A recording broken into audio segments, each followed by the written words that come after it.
Bolsonaro tem até às 9 horas da noite de hoje para explicar descumprimento de medidas determinadas por Moraes.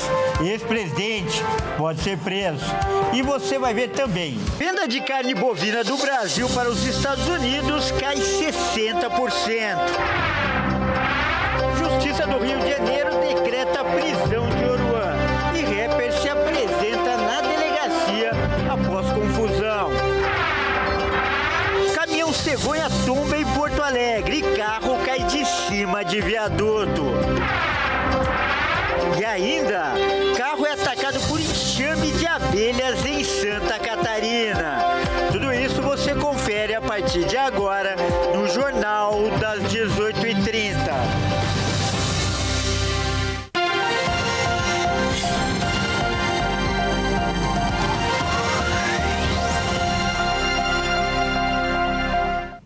Olá, seja muito bem-vindo. Nós estamos ao vivo, agora são 18 horas e 37 minutos pelo horário de Brasília. Eu sou o Kleber Werneck e a partir de agora você confere comigo as principais notícias desta terça-feira. E o ministro Alexandre de Moraes pediu explicações à defesa de Jair Bolsonaro após o ex-presidente ter sido flagrado, falando com a imprensa e possivelmente ter descumprido uma das medidas cautelares impostas a ele. 21h13. Esse é o horário limite que o ministro Alexandre de Moraes deu à defesa de Jair Bolsonaro para explicar o descumprimento de uma das medidas cautelares impostas a ele. Moraes considerou que Bolsonaro não respeitou a proibição de não dar depoimentos em redes sociais ao falar com a imprensa após uma visita na Câmara dos Deputados. O ex-presidente, inclusive, mostrou a tornozeleira eletrônica. Não roubei os cofres públicos. Isso aí. Não usei recurso público. Não matei ninguém. Não trafiquei ninguém. O que vale pra mim é a lei de Deus. Essa tornozeleira é a libertação do Brasil. Após esse episódio, Alexandre de Moraes deu 24 horas para que os advogados de Bolsonaro prestem esclarecimentos sobre o descumprimento da medida e, caso as justificativas da defesa não convençam o ministro, Jair Bolsonaro pode ter ainda hoje a prisão decretada. E após o tarifaço de Trump, a venda de carne bovina brasileira caiu 60%. Agora, se os norte-americanos quiserem importar o produto brasileiro, terão que pagar muito mais caro. De acordo com a Associação Brasileira da Indústria de Carne, as exportações de carne bovina do Brasil para os Estados Unidos diminuíram após o presidente norte-americano Donald Trump taxar os produtos brasileiros em 50%. No ano de 2025, o Brasil exportou quase 50 toneladas de carne vermelha. No mês de abril, quando Trump taxou todas as exportações do Brasil em 10%, foram 44 mil toneladas exportadas. Mas um mês depois, o número caiu quase pela metade. O Brasil atingiu a série histórica desde 1997 no início do ano, com o maior volume já vendido aos Estados Unidos. E por conta de acordos firmados, o país brasileiro tem direito a vender 65 mil toneladas de carne bovina ao país norte-americano. Porém, essa quantidade é vendida no início do ano de forma rápida. Antes das taxações de Trump, os Estados Unidos pagavam uma taxa de 26,4% para importar a carne brasileira. No mês de abril, quando Trump taxou o Brasil em 10%, a tarifa subiu para 36,4%. E agora, com a taxa de 50%, os norte-americanos vão pagar 76,4% de tarifas se quiserem importar a carne bovina brasileira a partir do dia 1º de agosto. Dados da associação com o Ministério do Desenvolvimento e Indústria, Comércio e Serviços apontam que no mês passado e nesse mês, as exportações diminuíram ainda mais. Em junho, as carnes exportadas totalizaram 18 mil toneladas e até o dia 21 de julho, o volume vendido foi de 9 mil toneladas. Segundo relatórios do Ministério da Agricultura, até mesmo a venda das carnes in natura pode seguir a mesma tendência. A equipe econômica do governo brasileiro corre para encontrar um plano de contingência como resposta ao tarifaço de Donald Trump, que em breve se inicia. Em 10 dias, a tarifa de 50% imposta pelo presidente dos Estados Unidos, Donald Trump, aos produtos brasileiros entrará em vigor. São apenas esses 10 dias que restam para o governo brasileiro, enfim, conseguir um acordo com Washington. Mas Trump tem se mostrado inflexível a esta opção, ainda mais após as desavenças entre o americano e o presidente brasileiro. Agora o governo estuda uma forma de amenizar o prejuízo, mas em último caso, um contra-ataque também não foi descartado. Nesta semana, novas ideias devem ser apresentadas ao presidente Lula e dentre elas está a implementação de um programa de apoio aos empresários afetados com a tarifa de 50%. Outras possibilidades avaliadas incluem a suspensão de pagamento de patentes em áreas como medicamentos e sementes agrícolas, como retaliação mais efetiva. Suspender royalties audiovisuais da indústria cinematográfica e musical também entra como opção de contragolpe ao mercado americano. Novas ideias devem ser apresentadas e discutidas durante toda essa semana, mas a verdade é que a regressiva de Trump já está preocupando toda a economia do Brasil. E a Justiça do Rio de Janeiro determinou a prisão preventiva do rapper Oruan. Ele é acusado de 7 crimes. Vamos ver os detalhes com o Anderson Nascimento. O cantor Oruan e alguns amigos atacaram policiais e impediram o cumprimento de um mandado de busca e apreensão contra um menor procurado por roubo na noite da última segunda-feira. A Delegacia de Repressão a Entorpecentes obteve a informação de que na casa de Oruan estava um adolescente de 17 anos, identificado como Menor Pio, um dos maiores ladrões de veículos do estado do Rio e segurança do traficante DOCA.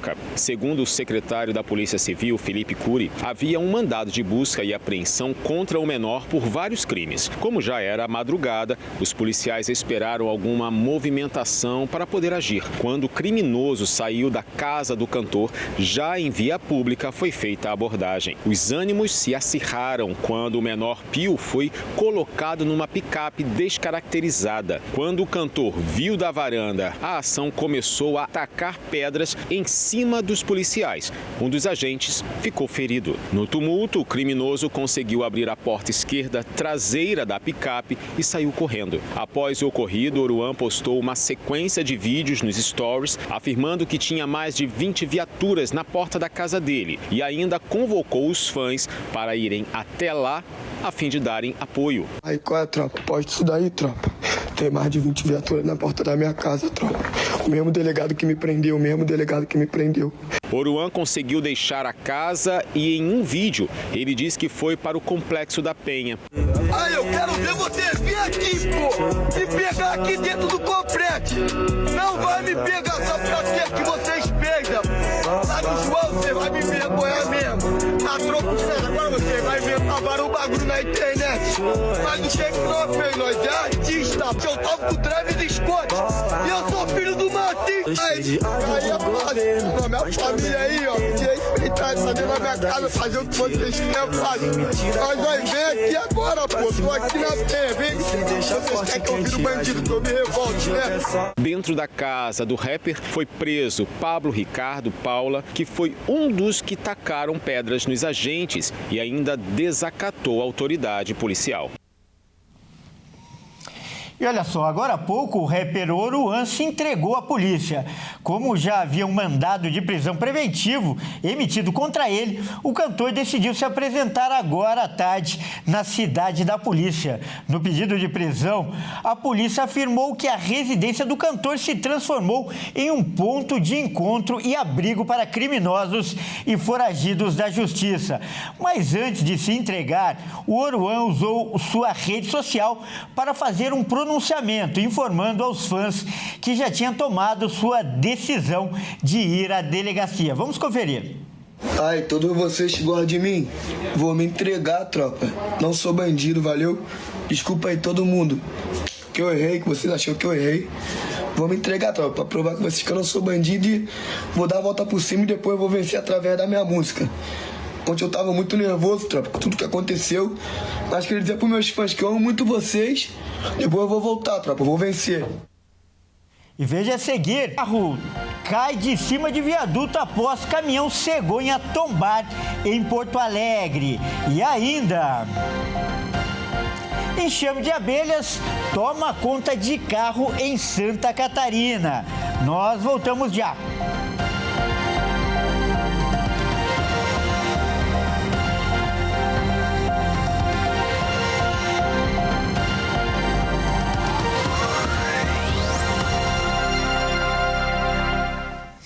Mais uma vez, seja muito bem-vindo. Nós estamos de volta e ao vivo. São 18 horas e 49 minutos pelo horário de Brasília.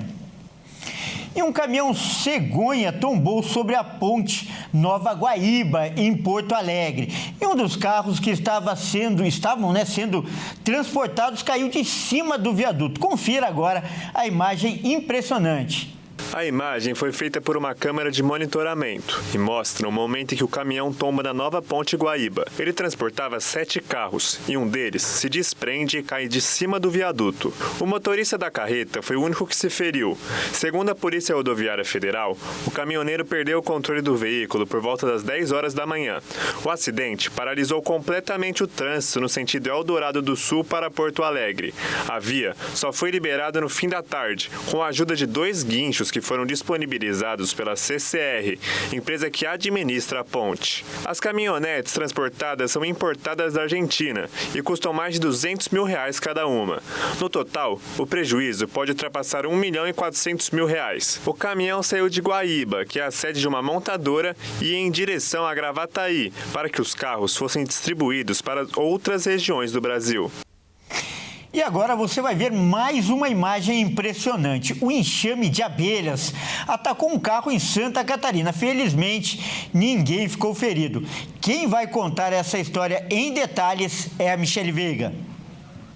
E olha só que caso interessante aconteceu em Barra Velha, no norte de Santa Catarina, região do litoral. Um carro foi avistado com um enxame de abelhas no pátio de um estacionamento de uma grande rede aqui do estado. Tudo isso aconteceu na última semana, mas as imagens percorreram a internet nesse final de semana, o que chamou bastante atenção. O enxame era bem volumoso e estava ali na região do bagageiro do veículo. Tudo isso foi registrado, por transeuntes que estavam por ali e, de acordo com a Defesa Civil de Barra Velha, essa situação aconteceu porque eram abelhas famosas como de passagem, que acabaram ali se alocando nesse veículo. Na oportunidade, o Corpo de Bombeiros foi acionado para fazer aí a retirada, desse enxame do veículo para que o motorista pudesse conduzir a sua vida normalmente. Chamou bastante atenção esse caso, mas de acordo com biólogos e também com a Defesa Civil de Barra Velha, isso pode acontecer a qualquer momento, porque são abelhas que estão aí fazendo sua migração de território, encontram um lugar quentinho ali e resolvem fazer uma colmeia. Nesse caso, não seria muito habitual um local como um carro, um veículo de passeio, mas elas acabaram estando por ali. Tudo ficou resolvido, a vida se seguiu, mas é bom sempre chamar a atenção de quem encontra esse tipo, de inseto aí pelas ruas da cidade. Não ir tentar tirar colmeias ou então fazer a retirada de abelhas sem as devidas proteções. Se você tem algum tipo de dúvida, ligue para o Corpo de Bombeiros ou a Defesa Civil do seu município. Bom, e agora é hora da gente falar de esportes aqui no Jornal das 18h30. E quem traz as informações é o Bruno Buenos Aires. Muito boa noite, Bruno. E, Bruno, o Atlético Mineiro parece que está com sérios problemas financeiros, inclusive uma bomba hoje à tarde. Um jogador pediu rescisão na justiça, é um jogador importante, não é, Bruno? Kleber, péssimas notícias para o Galo. Boa noite a você e a todos que nos assistem. O atacante Rony entrou com um pedido de rescisão, alegando atrasos no pagamento do seu FGTS. O meia Gustavo Scarpa também chegou a notificar o Galo na justiça pelo mesmo motivo. Vamos ver. O atacante Rony não deve mais atuar pelo Atlético Mineiro. O jogador se despediu de seus companheiros na manhã desta terça na cidade do Galo e comunicou ao técnico Cuca que está de saída. Contratado por aproximadamente R$40 milhões, Rony entrou na justiça com um pedido de rescisão unilateral de contrato. Rony alega atraso nos pagamentos do FGTS, luvas e principalmente direitos de imagem. Atualmente, o clube ainda deve parte das luvas de direitos de imagem vencido no último dia 20 de julho. Salários e o FGTS estão regularizados. A solicitação do jogador se baseia no artigo 90, primeiro parágrafo da Lei Geral do Esporte, que permite a rescisão indireta do contrato em casos de inadimplência igual ou superior a 2 meses em relação a salários ou contratos de imagem. Nesse caso, o atleta fica livre para se transferir a qualquer outro clube, no Brasil ou no exterior, e pode cobrar a cláusula compensatória e valores em aberto. Apesar disso, a Justiça costuma entender que atrasos já quitados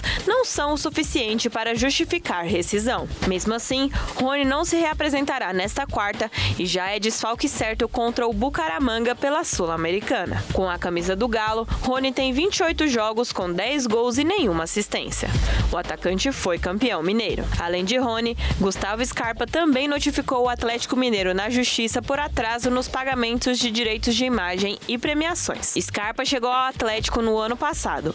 Com a camisa alvinegra, o jogador tem 98 jogos com 11 gols e 18 assistências. O Galo está enfrentando atrasos de salários e direitos de imagem nos últimos meses. O clube também teve problemas para quitar a premiação aos jogadores, como os valores pelo título do Campeonato Mineiro. E Bruno, após o desentendimento entre o Felipe Luiz e o Pedro, que parece resolvido, outro atrito aconteceu no rubro-negro. Conta pra gente, Bruno. Pois é, Kleber. E dessa vez envolve o médico do Flamengo, Runco, que disse em um grupo de WhatsApp que De La Cruz tem uma lesão crônica e irreparável. E parece que os colegas de De La Cruz não gostaram nada da declaração do chefe do departamento. Após ficar fora do Fla-Flu do fim de semana, Nico De La Cruz foi assunto em um grupo de WhatsApp entre pessoas importantes da diretoria rubro-negra.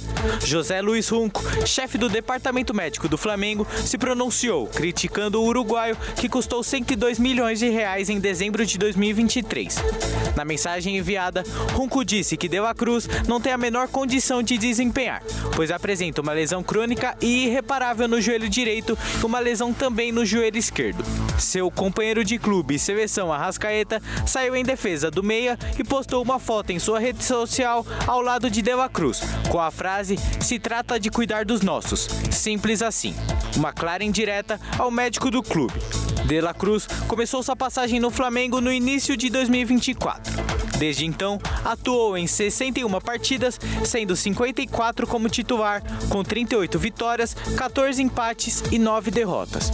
O uruguaio marcou 3 gols e deu 6 assistências. O meia conquistou pelo rubro-negro a Copa do Brasil, a Supercopa do Brasil e o Campeonato Carioca. Então é isso, Kleber. Eu fico por aqui. Um abraço a você e a todos que nos assistem. Uma boa noite e até mais. Muito obrigado pelas informações e até mais. Bom, é isso aí, o Jornal das 18h30 fica por aqui. Eu agradeço demais a sua companhia, uma ótima noite e até amanhã.